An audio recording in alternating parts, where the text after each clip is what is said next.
मांगा चैप्टर 1106 में हमने देखा था कि डॉरी और ब्रॉगी द को captains of giant warrior pirates Egghead के ऊपर आ चुके हैं एंड उनके साथ साथ पूरा जायंट वॉरियर पायरेट्स भी आ चुके हैं एंड इवन दो जायंट्स जिनको ऑलरेडी हमने बहुत साल पहले देखा था जो एनएस लॉबी के फ्रंट गेट को गार्ड किया करते थे एंड वो दो जायंट्स है ओइमो एंड काशी एंड ये 50 साल से एनएस लॉबी के फ्रंट गेट को गार्ड किया करते थे जिनको हमने ऑलरेडी बहुत साल पहले देखा था एंड लुफी इनको बचाता है of course. End of course giant pirates को देखकर ऊसॉप नामी चॉपर ये तीनों काफी ज्यादा खुश हो जाते हैं क्योंकि अब इनको लग रहा है कि भाई बचाने के लिए हमें आ गए और इनको ये भी लग रहा था कि हमने इतने साल बाद देखा तो ये काफी ज्यादा खुश है क्योंकि इन्हें लग रहा था कि ये शायद दोबारा इन दोनों को देखे ही ना कभी। तो थोड़ा सा जायंट पायरेट्स के बारे में भी बात करते हैं कि बहुत साल पहले डॉरी और ब्रॉगी दोनों कैप्टन हुआ करते थे जायंट वॉरियर पायरेट्स के एंड उन दोनों के बीच में कोई कॉन्फ्लिक्ट हो गया था जिसकी वजह से कोई क्वारल वगैरह हो गई थी बहस वगैरह जिसकी वजह से वो दोनों एक दूसरे से 100 साल से लड़ रहे थे। और एनिमे के एपिसोड 71 में हमने देखा था कि लुफी का क्रू ही उसे हेल्प करता है उन दोनों की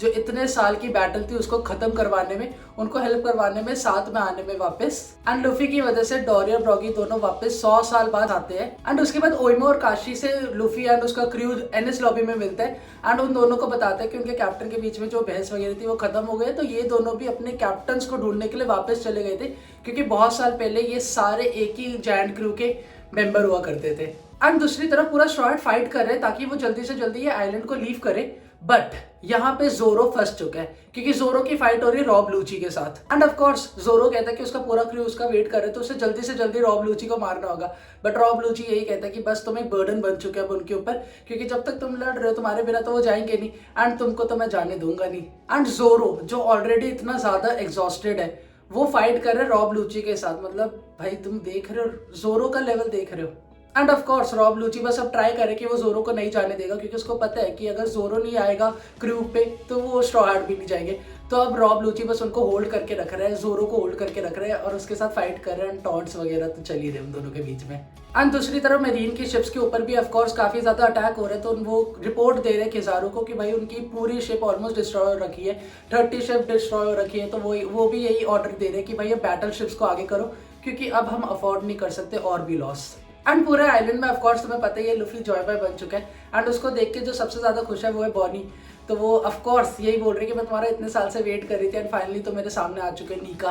तो लुफी यही बोलता है भाई नीका कौन मैं तो लुफी हूँ नीका कौन है एंड बॉनी कहती है कि मेरे को एक बार अपना पंच दिखाओ सैटर्न के ऊपर and without any second thought बिना कोई हेजिटेशन के वो अपना गम गम रेडी करता है और सैटर्न के ऊपर एक मुक्का ही देता है भाई जो मतलब स्पेशलिटी है लुफी की। हमने जो ऑलरेडी बहुत साल पहले भी देखा था कि वो सेलेस्टियल ड्रैगन से नहीं डरता तो सैटर्न को तो एक ही बार में जैसी बॉनी ने बोला भाई मारो लुफी ने कहा चलो ठीक है डन। एंड भाई ऑफ कोर्स सारे इंजर्ड है एगेट के ऊपर चाहे वो वेगा पंक हो या कूमा हो या बॉनी खुद हो ये सारे इंजर्ड है तो ये सब भागने की हालत में तो है नहीं बिल्कुल भी एगेट से। एंड बॉनी वेगा पंक के पास होती है एंड वो उसको कह रही होती है कि जल्दी से भागो यहाँ से हमें चलना होगा बट वेगा पंक कहता है कि नहीं बॉनी मेरे बिना जाओ क्योंकि अगर मैं हिला भी तो मैं मर जाऊंगा।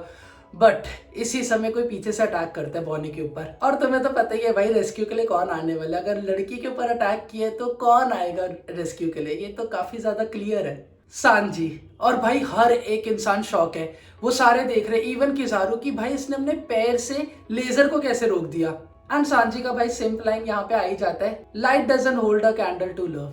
एंड इसको सुनने के बाद भाई किजारू यही बोलता है भाई अगर ऐसी बात है तो भाई फिजिक्स को हटाओ ये सब हटाओ देखते ये क्या हो रहा है कि मतलब तुमने लेजर को कैसे रोक दिया अपने पैर से वो भी। एंड दूसरी तरफ एटलस फ्रैंकी बॉनी ये तीनों प्रिपेयर कर रहे भागने का फटाफट एगहेड से एंड उसी समय किजारू यही बोलता है कि भाई मैं जल्दी में हूँ मेरे पास इतना टाइम नहीं है। बट यहाँ पे हमें देखने के लिए मिला था सांजी का बैड एस मोमेंट वो किजारू के साथ 1v1 में खड़ा होता है एंड अपनी सिगरेट लाइट अप करता है एंड तुम्हें पता ही है भाई अगर सांजी ने सिगरेट लाइट अप कर ली एकदम सीरियस मूड में फाइट के समय तो क्या होने वाला है। एंड ऑफ कोर्स लुफी के पंच के बाद सैटर्न एकदम डेड था पड़ा हुआ था जमीन पे एंड उसी समय दो नए लोगों की एंट्री होती है गेट के ऊपर एंड वो है ब्लैक बियर्ड क्रू के member third ship captain Van Augur जिसके पास रैप रैप फ्रूट की पावर है और दूसरी तरफ sixth ship captain Katrina Devon जिसके पास डॉग डॉग फ्रूट की पावर है। एंड यहाँ पे बात हो रही है ब्लैक बियर्ड के पास्ट के बारे में जो सैटर्न को ऑलरेडी पता है क्योंकि वो जब कैटरीना को देखता है तो वो यही बोलता है कि भाई तुम यहाँ पे क्या कर रही हो और मैंने कभी सोचा नहीं था कि तुम एक लाइफ चूज करोगी एज अ सबऑर्डिनेट। तो कैटरीना यही बोलती है कि भाई पता है मुझे भी पता है ऐसा मेरे को लगा नहीं था कि मैं कभी करूंगी but black beard is special, teach special. And Saturn उससे क्वेश्चन पूछते कि भाई तुम्हें ये सब करने से क्या मिलेगा, क्योंकि ब्लैक बियर्ड तो ऑलरेडी इतनी ऊपर है, तो तुम्हें क्या मिलेगा। तो वो वही आंसर देती है कि भाई हमें वर्ल्ड मिलेगा। एंड ब्लैक बियर्ड के पायरेट्स एक काम के लिए आए होते हैं कि कैटरीना को टच करना होता है, सैटर्न को। एंड उसको टच करने के बाद वो एक ही चीज बोलती है कि मिशन कंप्लीटेड। तो भाई इससे एक पॉइंट पता चल रहा है कि ये सारा ब्लैक बियर्ड का प्लान है, क्योंकि इस समय जितनी पावर ब्लैक बियर्ड के पास है वो शायद ही किसी पायरेट क्रू के पास होगी, क्योंकि ब्लैक बियर्ड के क्रू में ऑलमोस्ट सबके पास डेविल फ्रूट है। ब्लैक बियर्ड के पास खुद 2 डेविल फ्रूट है, उसने लॉ को हरा दिया, उसके पास गार्प भी है इस समय, अगर तुम्हें याद है, क्योंकि गार्प भी हार चुका है, तो गार्प भी उसके पास ही है। एंड नाउ कैटरीना ने सैटर्न को टच कर लिया, एंड कैटरीना के पावर से हमें इतना ही पता चल रहा है कि शायद वो फेस चेंज करने के अलावा उनकी मेमोरीज को भी देख सकती है। इसलिए जब उसने सैटर्न को टच किया तो उसने बस इतना ही बोला कि मिशन कंप्लीटेड, एंड उसका इतना ही काम था बस। एंड अपना मिशन कंप्लीट करने के बाद ब्लैक बियर्ड के पायरेट जा रहे होते हैं, ऑफ कोर्स एगेट पे उनका काम खत्म हो गया अब, तो वो दोनों जा रहे होते हैं। एंड उनके पीछे से कोई आता है, एंड वो होता है जो स्ट्रॉ हैट की क्रू पे इतने टाइम से था, कैरीबो।